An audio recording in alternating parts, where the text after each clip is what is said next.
दोस्तों, आज मैं आप लोगों को एक कहानी सुनाने जा रहा हूँ, लेकिन उस कहानी से पहले एक सवाल आपसे करूँगा।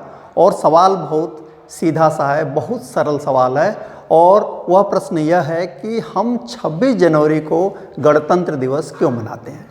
जाहिर सी बात है, आपका आंसर होगा कि 26 जनवरी को हम गणतंत्र दिवस इसलिए मनाते हैं क्योंकि इस दिन हमारा संविधान लागू हुआ था। और चूँकि लागू होने के बाद हम एक रिपब्लिक, एक गणतंत्र के रूप में स्थापित हुए, रिपब्लिक ऑफ इंडिया की स्थापना हुई। इसलिए हम कहते हैं कि 26 जनवरी क्या है, गणतंत्र दिवस है, रिपब्लिक डे है। लेकिन एक दूसरा यदि सवाल मैं कहूँगा तब आपको थोड़ा सा सोचना पड़ेगा। और सोचना ये पड़ेगा कि जब 26 नवंबर 1949 को हमारा संविधान बन गया था तो फिर हमने 2 महीने का इंतज़ार क्यों किया और क्यों 2 महीने रुक करके हमने 26 जनवरी 1950 को संविधान लागू किया। वैसे सामान्यतः जब ये सवाल किया जाता है कि हमारा संविधान कब बना, तो हमारा आंसर होता है 26 जनवरी 1949 को हमारा संविधान निर्मित हुआ। और लागू कब हुआ, तो हम कहते हैं कि 26 जनवरी 1950 को। लेकिन एक और तथ्य आपको जानना चाहिए, और वह तथ्य ये है कि संविधान के अनुच्छेद 394 के द्वारा हमारा संविधान 26 जनवरी 1949 को आंशिक रूप से लागू हुआ था।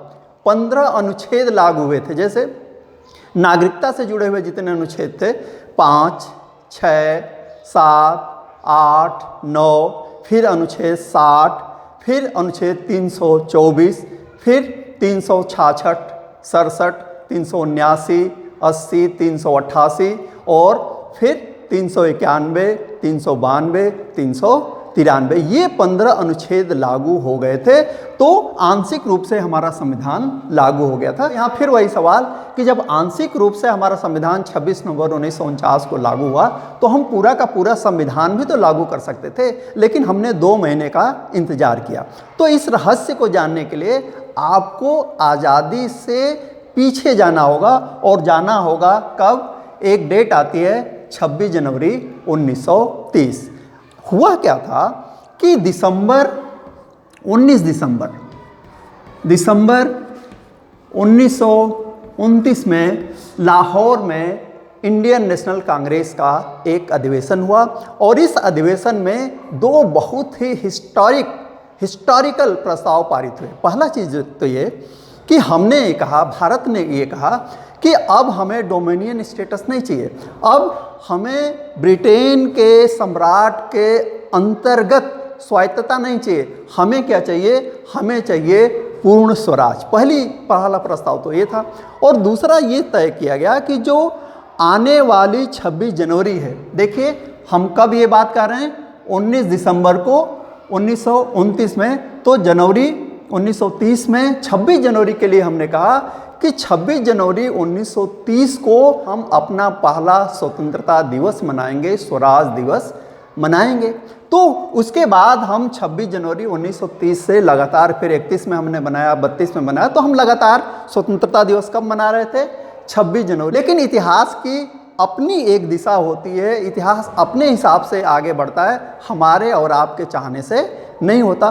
तो हुआ क्या कि फिर माउंटबेटन आए, और आप जानते हैं कि 3 जून 1947 को, जिसको हम कहते हैं माउंटबेटन प्लान, यह उन्होंने सामने रखा। और इसमें 2 चीज़ें एक साथ थी। पहला तो ये कि भारत को स्वतंत्रता मिलेगी 15 अगस्त 1947 को, लेकिन उसके पहले भारत का विभाजन होगा। इस प्रस्ताव को सबने स्वीकार कर लिया।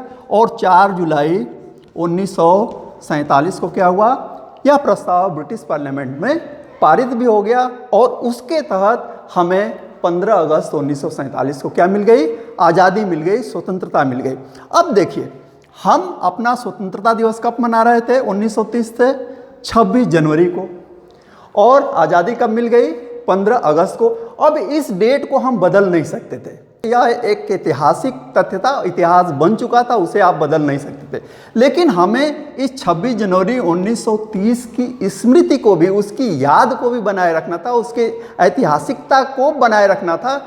इसलिए 26 नवंबर 1949 को संविधान आंशिक रूप से लागू होने और निर्मित होने के बाद भी हमने कहा कि नहीं, अब 2 महीने बाद क्या आने वाली है, 26 जनवरी, तो हम 26 जनवरी को अपना पूरा संविधान लागू करेंगे ताकि इस 26 जनवरी 1930 की स्मृति बनी रहे, याद बनी रहे। तो मुझे उम्मीद है ये कहानी जो कि इतिहास से जुड़ी हुई है, हमारे भविष्य से जुड़ी हुई है, तो आपको पसंद आई होगी। देखते रहिए, पढ़ते रहिए। Thank you very much.